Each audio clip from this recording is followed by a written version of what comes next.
Nikki Haley was back in Columbia today, campaigning before the state GOP primary later this month. It comes as she is still polling behind former President Donald Trump in South Carolina.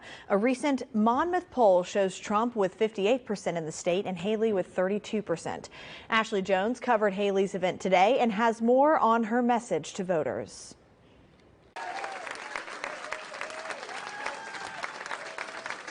A warm welcome for Nikki Haley as she took center stage at Doc's Barbecue for a meet and greet. Haley immediately began listing her accomplishments as the former governor in her home state of South Carolina. We moved that 11% unemployment down to 4%. We announced jobs in every county in the state. We acknowledged some truths. We said if you have to show picture ID to buy Sudafed, if you've got to show picture ID to get on a plane, you should have to show picture ID to protect the integrity of the election process. We passed voter ID in South Carolina. She also touted passing one of the, quote, toughest immigration laws in the country. The former UN ambassador also highlighted the current climate of the U.S., citing the trillions of dollars of debt the country is currently in. We're having to borrow money just to make our interest payments. China owns some of that debt. And I would love to tell you that Biden did that to us. But I always spoken hard truths to you, and I'm going to do that with you today. Our Republicans did that to us, too. Haley also listed her plans if elected president, which includes expanding health resources for veterans, tightening immigration laws in the country, and taking federal resources and putting them back into the states. Do you think that she has enough support here in South Carolina? I sure hope so. I think that the momentum is still building here in South Carolina. I am not, but I'm supporting regardless. You know, there's only so much that can be done right now at this point, but I'm trying to still be on her side. I'd love to see her continue on all 50 states, keep the fight up, keep speaking the truth. But if the money runs out after South Carolina, I think she's going to have to go ahead and concede. But, hoping for an upset. I like what she did for South Carolina.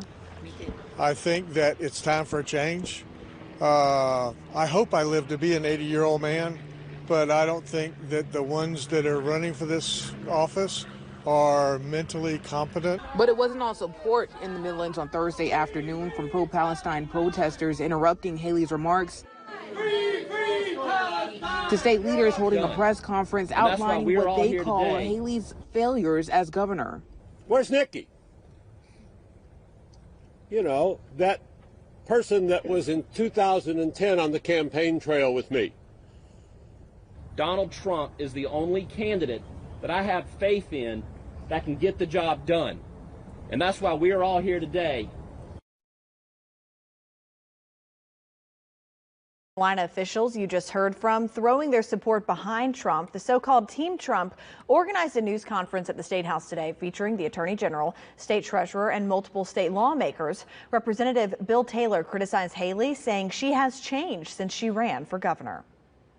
Nikki isn't that same person that I ran with in 2010, the one that was supported by conservatives, that shot to the front of the crowd. She squandered 6 years of being governor in this state. A new poll finds President Biden has a lead over Trump in a hypothetical matchup. The Quinnipiac University National Poll has Biden with 50% support from registered voters, with Trump 44%. The poll included more than 1,600 registered voters across the country from January 25th to the 26th. In December, the same poll found Trump and Biden were neck and neck, but if it came down to Biden and Nikki Haley, she had a lead with 47%.